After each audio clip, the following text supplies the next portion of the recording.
My name's Chris. And I'm Kristie. This is the Washing Up Podcast. It sure is. And it's French Pâtisserie Week. I think you mean French Pâtisserie Week. I don't know what that was. It's French for yum. That's Yoplait, apparently. Oh, sorry. According to Australian commercials, unless they've lied to me. Yoplait. No, Yoplait's Yoplait's French for yogurt, apparently. Leo, our dog, agrees. You can hear him in the background. Mm-hmm. He's a big fan of this episode. He's a big fan of Yoplait, apparently. Yes. So yogurt, pastry, all the things. All the things. It's all French. Yoplait, pastry, rudeness, surrendering in World War II. It's all French. So let's move on, shall we? Because it was semi-final week, and look, we're cracking the funnies because it's kind of sad. Oh, my Patronus. Your Patronus is gone. My Patronus Threw failed. himself onto a bloody pile of profiteroles. A volcano comprising profiteroles and sacrificed himself to our gods. Yes. The Death baking by gods. Croquembouche.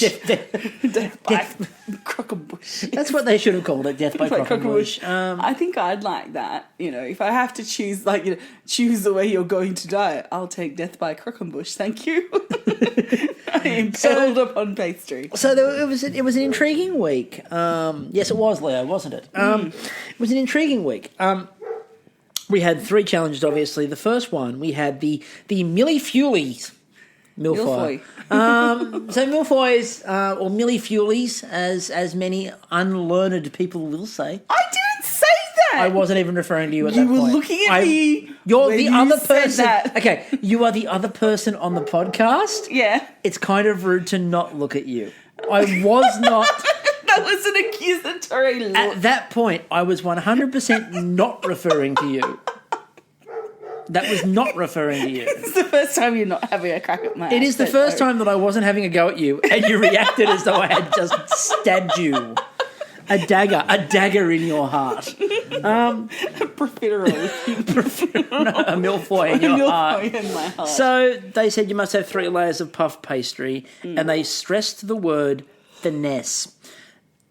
That's not good news for James. No, he's blessed by the flavour gods, not so much the finesse gods. Yeah, he's all about the substance and not so much about the style. No, he's, he really is in need of Stephen from Great British Bake Off just to come and give him a bit of. Yeah, if you could kind of have combined the two of them, that would be spectacular. The perfect baker, the ultimate baker. Ultimate baker. Now that makes me wonder. Okay, with the Bake Off ashes. Yep. Well, now it's becoming the Commonwealth Games. Yeah, the Commonwealth Games, right?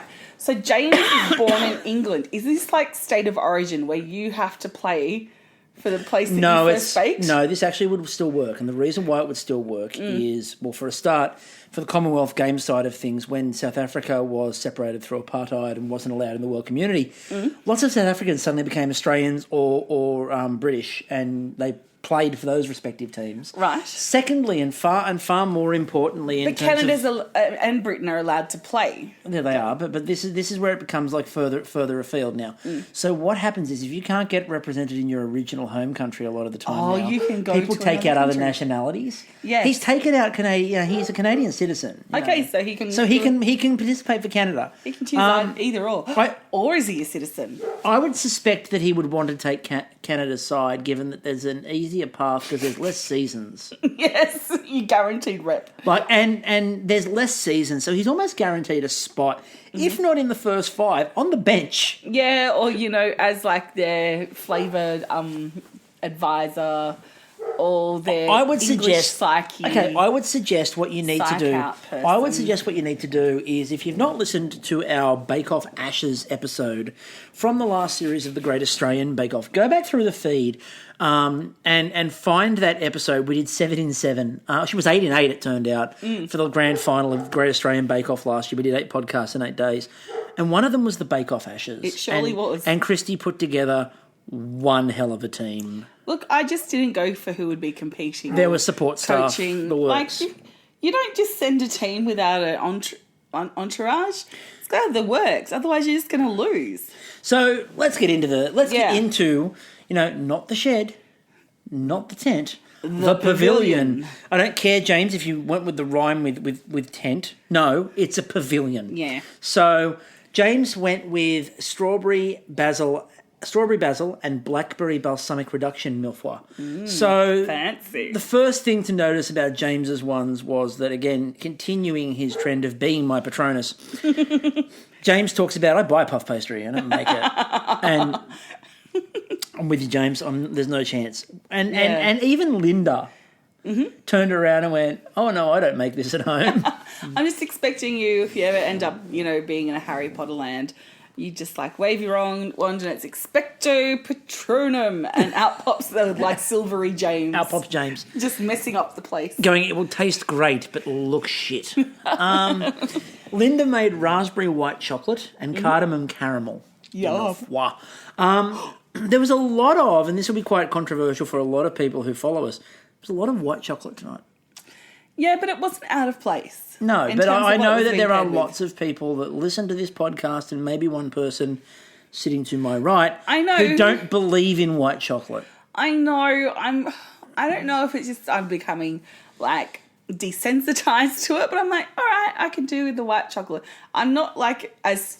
There are a couple of very hardcore people on our feed who just no to white chocolate. But I do want to say, I think I'm more I grow more in terms of my flavour profile and my grudges against food than someone else I know.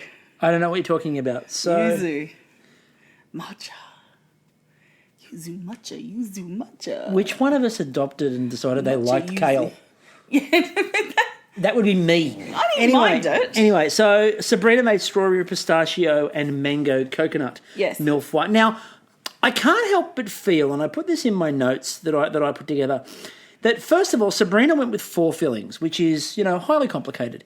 But I also had a bit of a feeling, and there's no actual reason or quantifiable science behind this, that Sabrina had an advantage because she speaks French.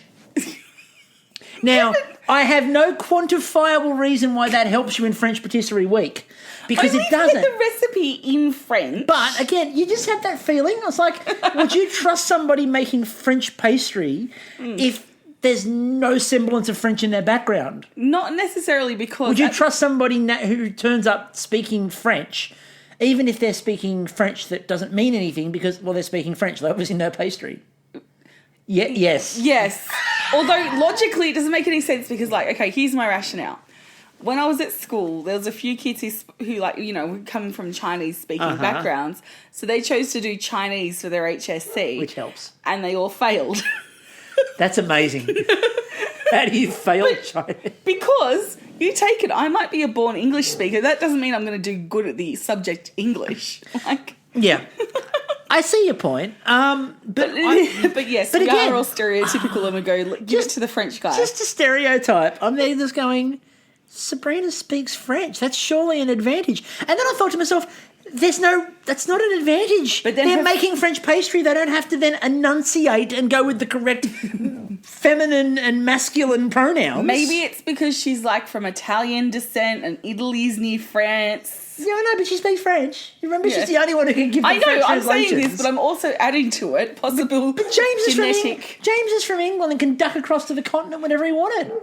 Yeah, but he's probably got a prejudice against French. Yeah, but they're also 5 minutes away. Yeah, but the wars that Jeremy Clarkson once took a Toyota Hilux across the channel and sailed it to the other side. He did. If Jeremy Clarkson can sail a Toyota Hilux to France, then James, in his background of being from the UK, could have popped over for a day trip. So that's the point. Yes. And last of all, and not least, Vandana. Now, Vandana made... Vandana, Chris is a baker. Vandana, from Regina. Experience Regina. I forgot that she's got her own theme song now. Mashing it up. Kristie, by the way, Vandana, Kristie's been working on that one for a week solid. So there's... It's why we went on hiatus. It's been a few days. Well, literally... Because I needed some time to bring that out. Just to peek behind the curtain, people. We were talking about this show not on microphone, because we actually do that. And I was on the phone with her the other day and I mentioned something about Vandana. And I said the word Vandana, and the theme song came down the other end of the line. Yeah. So I had to pause while Kristie sang Vandana's theme song. So she's got her own theme. So she made raspberries and cream mille-feuille, but they're not the ones we're here for. No. Right. So her second flavour was the Rosencrantz and Guildenstern. Yeah, Rosencrantz and Guildenstern. Roafaza, I'm going with that. I think that's how you pronounce it. I'm actually close. I think it's close. You can correct me on that. On Twitter in a written format, which makes perfect sense. Yes. It means nourishing the soul. Ooh. Although Rochelle then got a bit pissed off and was like, what do you mean, not nourishing our bodies? Fuck off.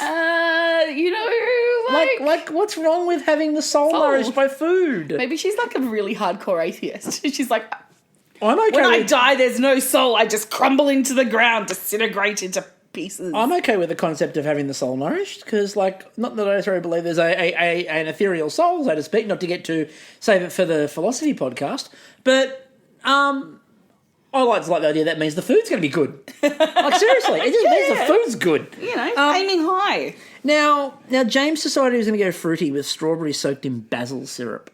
Basil? Now, how is basil syrup made then? Certainly wasn't made by Sybil. Anyway, so basil syrup soaked strawberries. That's interesting. It's the savoury, the bit of a savoury issue. It works, particularly when you threw the balsamic vinegar in. Yeah, balanced it up really nicely. Now today on the tweets, awesome fat activist Virgie Tova posted up this amazing orange poppy seed cake that had a blueberry cream and also had basil in it, and it just looked fucking amazing. So yeah, and basil is very popular. So Vandana then decided she was going to put in a very late application to be the latest member of the Listen to Your Bakes World Tour as the Bake Whisperer, because she decided to start whispering to the pastry and talking to the pastry.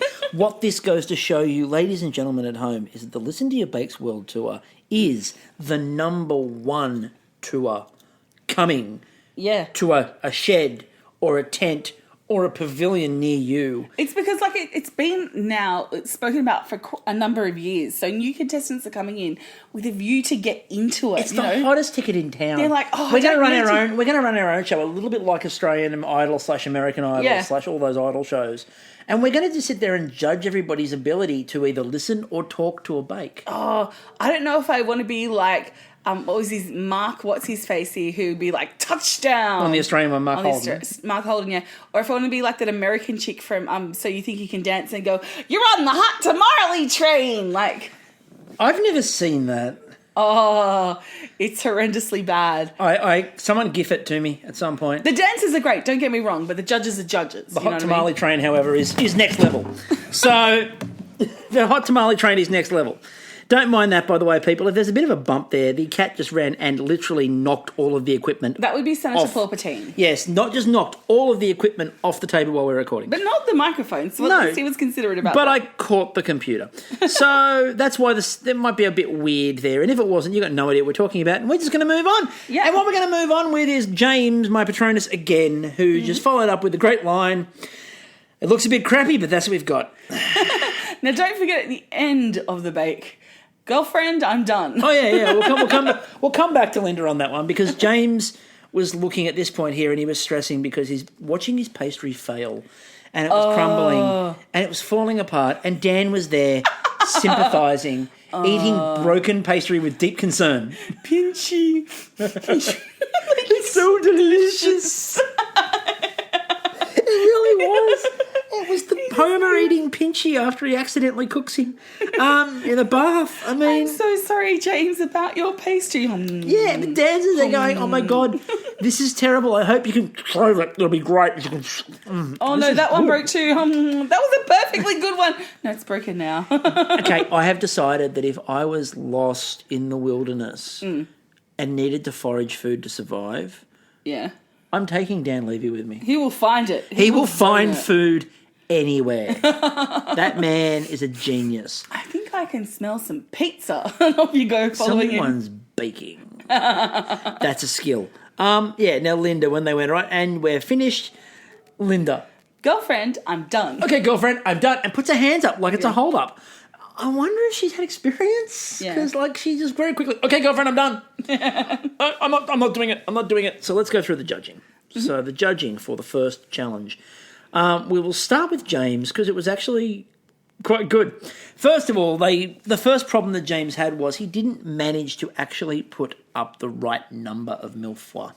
That's kind of also bad publicity being a physics teacher. It is. I think personally, and we'll talk about this a bit later, I actually think this is the thing that lost it for him. Absolutely. I don't even think it was the Croquembouche. I think it was this. That didn't help. Because the Croquembouche wasn't brilliant, but And even remember. though this was brilliant apart from the number of them, they probably couldn't put him through over someone else when he didn't make 12 mille fois if it was close. Yeah. Like if someone else's Croquembouche had fallen over, then probably you could have put him through, but they didn't, and we'll get to those later.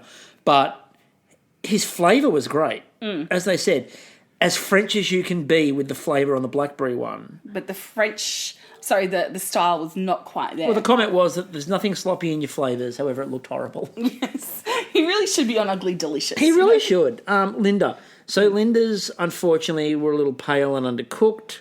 However, again, the flavour was great in the first one, the raspberry white chocolate. In the cardamom caramel, you could taste the caramel. You couldn't taste any cardamom. And again, this was a common theme in the first one was about the pale and undercooked. They all struggled with the puff. Except James's puff kind of had a bit of a Seemed to be crunch okay. it, yeah. Poor Sabrina. Too crunchy. Poor Sabrina, because Sabrina, her first one, they pushed the fork down, and the layers just collapsed down on top of themselves and pushed all of the cream out. It was like a car, like when you watch a car It was a car crush. Your car has been crushed into a cube. You have 60 minutes to remove your cube. 4 flavours was probably a bit ambitious. They said the pastry looks pale and then it didn't break. They said the cream was tasty, though. They said the second dough was better and her flavours of the cream, again, were good. Yeah. And then Vandana's, they said that the piping technique would fit in Paris. They really were fond of her technique. It was pretty, big puffy. They said it was hard to cut through, however. Not quite baked. Had no cut through, had no traction. No cut through, no traction. Her first one, they said, was unique and magical flavours. That was Bruno. I love that Bruno gives phrases like unique and magical. It's beautiful. They said the lemon was delightful and 5 minutes more would have made them absolutely perfect. You know what was unique and magical the other day? Yeah. So on Sunday, I went out with my niece and my nephew to the beach, and it was all fun. And I promised my niece an ice cream. Well, the Mr. Whippy was just in the wrong place, so we couldn't go there for the ice cream. So we thought we'd go to the local shopping centre and get an ice cream there. And I accidentally mistook the local donut shop for an ice cream shop, and she didn't want a donut, she wanted ice cream. So we went into the supermarket, and we were deciding on which. We thought we'll just buy like a 4-pack of ice creams to eat. Now, we looked around, a lot of ice cream sandwiches and blah, blah, blah. But then we found it. The gayest, most magical ice cream you could find. It was unicorn gay times. Now, for Americans, a gay time is an actual ice cream in Australia. Oh, Canadians, sorry. It's got like caramel inside. It's like kind of got this caramelly chocolatey coating on the outside and then like these caramel biscuit crumbs or vanilla biscuit crumbs on the outside. And it's usually just in like different shades of brown and beige. And it's called a golden gay time. Well, this unicorn gay time had pink crumbs and blue and purple in the middle, and it was fabulous. I have literally just tweeted it out on the Washing Up account. There you go. You can see what it is. And unfortunately, there's nothing really magical about it because it tasted exactly like a normal gay time. I then had to explain the word gay and what it used to mean to my niece. Yes. So, the technical. Yes. Back to the pavilion after the sidetrack. The opera cake. Now, we know opera cakes quite well. The grand final of season 3 of Australian Bake Off, our first podcaster series, featured the opera cake. It did indeed. As that was the first bake they had to do. It wasn't. I was hoping someone mistook it tonight as an Oprah cake, and they just made like you get a cake, cakes for everyone. You get a cake, and you get a cake. Everybody gets a cake. Yeah. Now, as we've said with the technicals this year, they've been quite cruel, and this was no exception. They did 2 things. First of all, they didn't say how many layers. No. Secondly, they didn't say how soaked in coffee the sponge had to be. No. And they didn't give any, like instructions about the thickness, did they? Only that the top layer had to be thinner than the others. Yes. So, again, that was interesting. James, again, proving to be my Patronus, looks at his and goes, more coffee. This man, this wonderful, wonderful man. And then I said my favourite baker, Vandana, had some of the greatest pressing of a cake I've ever seen. It was. She looks off to the camera, looks off into the middle distance, and she puts her hands out, and there's gently this pat. Yes, well, she was reading the instructions. Gently press the cake. Okay, press. It was very formal. It was very well done, Vandana. And then one of your favourite moments of the series, and something I think you would like in your everyday life, took place. Yes, it did. Like a boss. Like a boss. Mr. Dan doing what everyone needs in their life. It's just him coming up to you while you're at work, just going, like a boss. It was brilliant. He's there's just this casual shot of a bench. Yes. And Linda's just there, just working on her opera. And then just, like a boss. Out. I'd like to think he didn't even know the camera was rolling. No, it's that just was what just he does. him, on a daily basis, just running around the set to everyone, going up to the guys, the key grip, like a boss, running back out. They've actually had a big problem in this series, because all they've had all the way through this series is they're about to do, and every time someone says something on camera, Dan goes, like a boss, and they're like, Dan, we can't use that tape.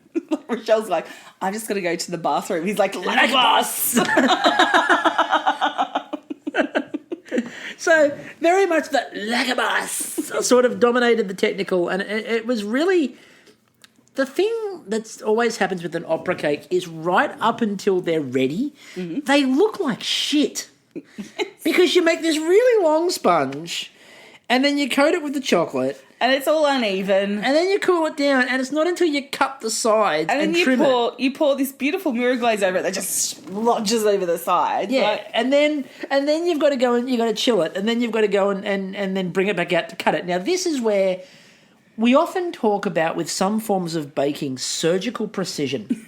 Literally. Sabrina literally went with surgical precision. She cauterized. Yeah, she cauterized a knife. So everyone else warmed their knives a bit. Like Linda, you can see her with the blowtorch, just sort of warming the knife. Sabrina is holding it really close over a full running jet. And then when she cut the cake, as you said, there was smoke coming off it. You know, if anyone cut themselves in the tent, Sabrina's knife. Sabrina's knife, she's over. It's like it was a paper cut. I know, but it's not bleeding now, is it? James so could have rescued his Croquembouche for that knife. Cauterizing profiteroles. Just burning them together. He could have just got that knife, stuck it in the toffee that had hardened, and just reused it because it melted again. I also love Sabrina's first world problems complaint, where she went, wait, we have to pipe words? And I wasn't prepared for this. And later on in the judging, they went, you don't get any practice at this. Cut to James, who practiced his handwriting beautifully while he was waiting for his cake. It was clever. Okay, so the handwriting. Now, my handwriting is horrible, hence why I type everything. I think you should have just, like, if I was going in and I knew I had to do an opera cake, I'd just do it in Ohm, right? I would have 3D printed it. It's just essentially a line with, like, cross lines across it. I would just practice how to write opera in Ohm, and it would have been fine. I would rather, like, 3D print that shit. And bring it in 3D printed. Just bring it in ready. So there was some interesting... We'll get to all of them now. So the judging of this. Sabrina's was most notable for one thing and one thing only. It was a lovely handprint right in the middle of the mirror glaze. Oh, that just sucks. Like, she steadying herself to write, obviously, and puts her hand in the mirror glaze. Bonus is, if she burns off her fingerprints, she now has a record that she can use to get into her phone. That's perfect. Look, your genius will not be recognised until long after you're gone. That's brilliant. Not by the people who matter. No. Unfortunately, while the mirror glaze was clearly quite soft, given that the fingerprints appeared, the cake was too dry. Not enough coffee. Not enough coffee. Usually James, listen to James. Linda. Now, Linda didn't even bother with cursive. She just... Look, Printed. the way that I would suggest what she did was she took a block of chocolate, she broke the individual bite-sized pieces off and stacked them in letters to form the word opera in like dairy milk pieces of chocolate. Chris, what you don't understand is that her opera cake was like accessible and a blind person can actually come up. It was Feel the letters. feel the letters. Like, you know, it's an accessible cake. She's cooking for the masses, not just for the... You could have hidden a vision. person inside the O. It was that high up. I wasn't sure it wasn't a donut. And let's face it, an opera cake with a donut O? It's winning the challenge. Like, is it traditional? Fuck no. Is it delicious? Yeah, it is. You do a donut for the O, and then you can do some of those, what are they called? You know, the ones that you buy at the churros, okay? What did you buy at churro? You mean churro? For the P. For the P. And the E. The E would be licorice. Why? Because you could just use the long strips and use E for licorice. Okay, yep. R, musk. Musks, okay. And then the A. What do I do for the A? Redskins. No. They're a lolly. That's a completely different context. Australia is extremely racist. It is. We have a whole town called Coon and cheese named after it. We do. I shit you not. So let's move on. I would go with chocolate bullets. Because you can use chocolate bullet for the middle part of the A. Yes. And then we may have just finished watching a 5-minute special on the Australian Women's Weekly Children's Birthday book. This is an institution for our Canadians. If you are in Canada and you have never heard of this, look it up. The Australian Women's Weekly Children's Birthday Cake Book. It is something that was created in the 1970s. It is passed down from generation to generation. Yes. They spoke to the woman who put it together. My favourite part of this, and I put this on our Facebook page, is she opens up and there's all these different cakes. There's a whole pile of pools and clocks and things like that. And she opens up one and goes, tip truck cake, bitch of a cake, don't make it. And like you get the awesome thing was your birthday's coming up. So about 6 to 8 weeks beforehand, your mum would hand you the book and you'd be looking through. My favourite's the witch cake. Okay? You love the witch cake. I loved the swimming pool cake, which features chocolate bullets around the outside as like the pool fence. Yeah.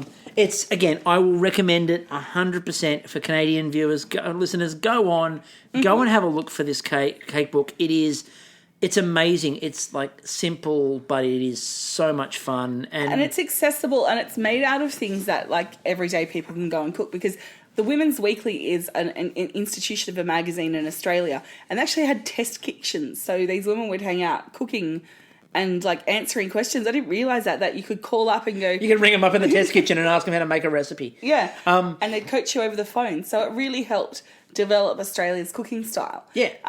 Yeah, there's some really cool cakes. And there's like a caterpillar cake. The train. I had a whole pile of cakes out of this one, and I have threatened a number of times, and I probably need to do it now. I have threatened a number of times to make the swimming pool cake. All right, the swimming pool cake comes complete with, they use jelly for the water. Yes. I believe you're going to make that for my birthday. Now, my birthday is now in about 4 to 5 months' time. I was planning on making you the witch. I'm conflicted now. I was planning on making you the witch. Because you said you were going to make me the swimming pool cake last year. Yeah, but now you want the witch.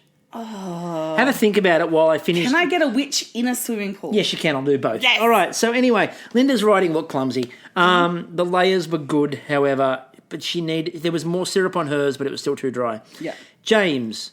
Mm-hmm. A word that James has heard a lot of. The glaze needs uniformity. However, there was clear definition of the layers. There was a magnificent sponge, and the flavour was great with the coffee, and the writing was great. Yes, absolutely, because you practiced. He practiced his writing. There's a lesson, kids. Do your homework. Or, alternatively, if you want to get straight A's in school, sit next to the person who's strong at things that you're shit at. So in Year 6, I was shit at maths, and the guy next to me was shit at handwriting. So what we'd do is we'd swap our books. So I'd save my maths for when we had handwriting, and he'd save his handwriting for when we had maths. So I'd do his handwriting and he'd do my maths. Guess who both got straight A's? Oh, yeah, bitches. Well done. And then we've got Vandana. They said the writing shows a lack of practice because, as I said, we've all written in cursive icing before, right? That's all I do. Oh, look, when I'm at work, just scribbling Nothing away but my delicious documents. I'm going to whack out some dot, and away I go. And they said there was a bit of a lack of syrup on Vandana's. So in the judging, you had Vandana's was given 4th, Linda's was 3rd, Sabrina was 2nd, and James at this point was running away with it at 1st. Yes, but as we know with the technical... Doesn't matter. So, the showstopper.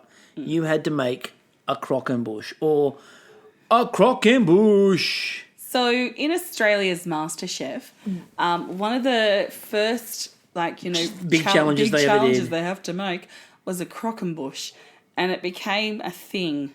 You probably know Adriano Zumbo from things like his show Zumbo's Just Desserts, which was funny. It was pilloried and laughed at in Australia because he's horrible on it, and then apparently it's now loved in America. And he's Sugar Rush, and he actually works really well in Sugar Rush. Unfortunately, Adriano doesn't have a strong personality. He's a brilliant baker, don't get me wrong, very creative, but just doesn't quite translate into his own show. But in Sugar Rush, he works beautifully with other judges, and sets some really great challenges. So at this point, they had 4 hours to make a croquembouche. Yes. So Linda then comes back to us by saying, "I've made a lot of choux pastry." Of course she has. Of course she has. She's Linda. I wouldn't expect anything less. Well, she makes cream puffs, which apparently are a little bit different. Well, they're the same. They're the same thing. The difference is that profiteroles are normally frozen. Apparently, that's the difference. We call everything profiteroles, though. We don't call them cream puffs. All right. We don't call them cream puffs in Australia. We just call them profiteroles. Then they asked them the question I love, which was, "How are you making this Christmassy?" My answer would have been, "I'm going to make it overly commercial." Whoa. I missed the whole they had to make it Christmassy bit. Like, that's kind of shit. They wanted it Christmassy but unique, which doesn't seem to work when you make it Christmassy and unique. I would have made it like a satanic Christmas tree then, like inverted. As I said, my idea of making it Christmassy was overly commercial. Horns on the side, and devil tail. There was a lot of white chocolate. Christmassy. There was a lot of white chocolate in Celebrating the birth of the Antichrist. Sorry. The anti-Christmassy. So there was so much white chocolate, though. I'm not used to that much white chocolate. No, but it did work because it was I don't mind. Challenge. I for the record, I like white chocolate. Yeah. Look, I don't know why. I was just so accepting of it.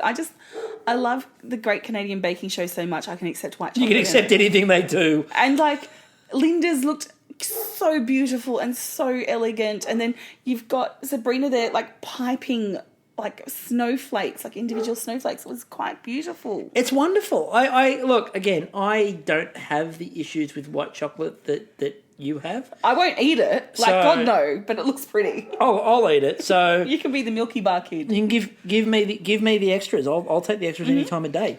So James then uttered fatal words because everyone put the choux buns into the oven. Mm-hmm. And everyone's got their choux buns in. And by the way, they all came out brilliantly. James made a fatal. He looked at the camera and went, "I got time." Now, he had time to get them done, but what we found out was he didn't have time to do a lot of other elements. No. The other weird thing was, and this is what I'm struggling to work out, he ran out of caramel. He ran out of cream puffs as well. He went smaller with them, so he should have narrowed it faster. Mm. But he went smaller, but he ran out of caramel. How did he run out of caramel if he went with smaller cream puffs? I don't understand the logic. I'm a bit worried about him as a science teacher. With his maths and maths and ratio. I mean, not quite. What's that thing called when you kind of predict what it's going to be? There's a word for it. You're leaving me dangling. I can feel it. Swinging in the breeze. Just swinging in the breeze. It's like prediction. It's the scientific, so the aim and then There's a forecast thing that they do. Yeah, we'll call it prediction. I'm going to go through the thesaurus of every single other word. We'll call it prediction and we'll move on with our lives. Hypothesis is what you're after. There we go. Is that the thing? Yeah, it's the hypothesis. Okay, in science. No worries. The hypothesis is there will be enough caramel to cover all this choux. And there wasn't. The result, the conclusion? Yes. No, there really wasn't. They all, though, seriously, they made... I was waiting for somebody's profiteroles to fail. No one's did. No. The puff was incredible. Linda's looked amazing, Oh, boy. They all look great. Oh, even James brought his ones out, but we're happy with these. We're happy with these. And like, Linda's there, right? And she's filling away. And then who walks over? Not Dan. They're fucking tag teaming. It's Julia. So I love the fact they're now hunting in packs. So, Linda, if, Dan and I were to scurry away with one of these, would there be enough? And Linda's like, oh, yeah, go for it. And I made more. Yeah, she's like, are you sure? And then Dan comes over, then she whistles for Dan, and Dan comes running over.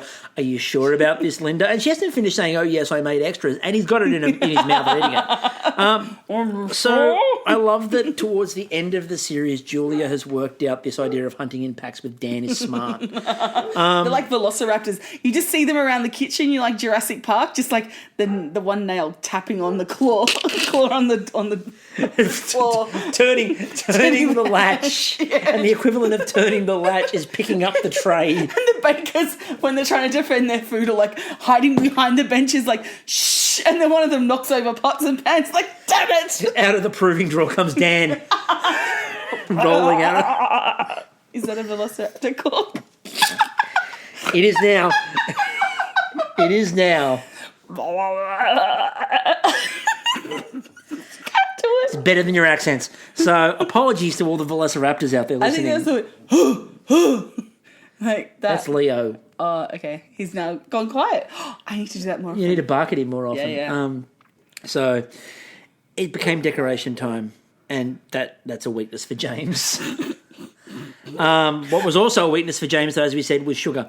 And he ran out. And Vandana then, with the bake-off move, of all bake-off moves, yes, help a brother out. He put out the call, has anybody got any spare caramel? And Vandana came over with a pan and assisted, although as she also said in the judging, if I go home and you go through off my caramel, I'll kill you. Yes.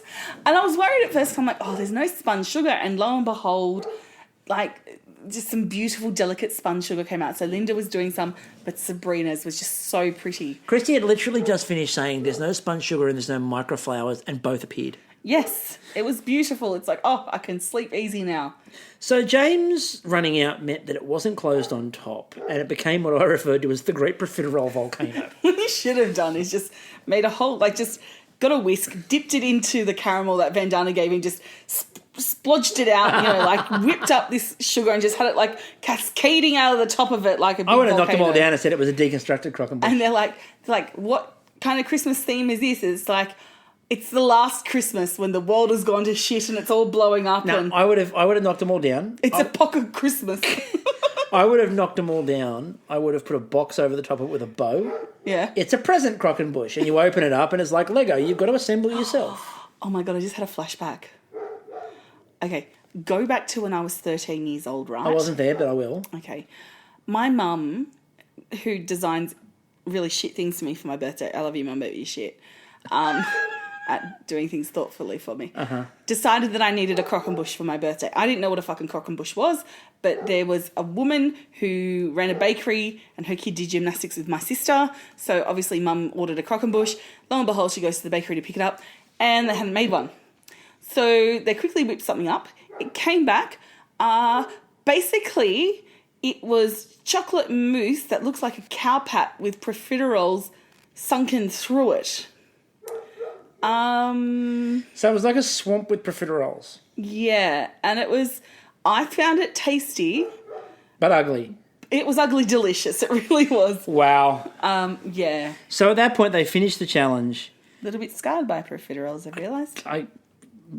I'm learning more about you every podcast. Why is my life full of tragedy? I don't know, but it's good for the First podcast. world tragedy. It's good for the podcast. Anyway, your early life failures have assisted us greatly with our audience. The whole world's gone black and white. So James stepped back at the end of the challenge and says, I think this sets a whole new standard for Croquembouche building, really. He knew. James knew. So the judging. But it tasted good. The judging. So Sabrina, the spun sugar and decorations were excellent. The choux was cooked top and bottom, but it wasn't cooked in the middle. And she also used flour in the middle of her creme, and you could taste flour. Yeah, because it's a cremo, isn't it? Yeah, so she didn't make it hot enough. So yeah, didn't get to 100 degrees, and so you can see Sabrina go, "Thanks for that tip. Could have told me before when I was fucking making it. Could have used Thanks it. for that tip now." Now, they like the fact that James kept pushing, and they did suggest that maybe chocolate ganache wasn't a good glue. No, well, we saw that on the Bake Off Professionals. Yes, we did, where they tried to... the chocolate and sugar structure challenge, which is like you need heat to set the friggin' toffee and cold to set the chocolate, which the twain should just not meet. So, flavours were great. It looked horrible. My question was, they were amazed, and Rochelle was impressed with the star that he made of nougatine. Now, my question was, should he possibly have put more time into making, like, I don't know, glue to hold together the profiteroles rather than a nougatine star? That's where he lost out on his sugar, because he used some of it for the nougatine. Now, I do have to say, is that like the MasterChef equivalent of, I really like the puree? Yeah, the puree's lovely. The sides are great. The main dish sucks. Bandana. Now, it looked nice, but it was very narrow. It just looked like a very narrow cone. I would have eaten it quite happily. Of course you would have. The shoe needed a little more cooking, but they said the pastry cream was great, but the shoe failed. Yes. And then Linda. They ran out of words, really. Spectacular, sophisticated, very elegant, well-baked, well-cooked, generously filled, subtle flavour on her coffee, which was absolutely perfect. Yep. And it was really like a perfect Christmas because it had coffee for you and profiteroles for me. It's our perfect Christmas breakfast. So, anyone who wants to drop one of those around on Christmas Eve, which is actually Chris's birthday. Yes. So with the judging, then we have it for breakfast 2 days in a row. It's fine with me. So with 3 with Boxing Day, if it makes there. Okay. Okay, so go on. Continue with the judging. That's the way. Don't let me stop you. No, please continue. I won't. So with the judging. What was that again? I don't know. Our dog is distracting me more than you are. Apologies for the barking tonight, guys. Nothing we can do about it. He's just in a mood. Yes. So Linda was easily going to be Star Baker, and that was fair. I thought it was really tricky in terms of who went home. As we said, if James had done 12 mille foie, he may have even escaped with his Croquembouche. It could have been a close run thing. Sabrina didn't have the greatest of Croquembouches. And there were a couple of weaknesses all over the place. Look, it's the right call.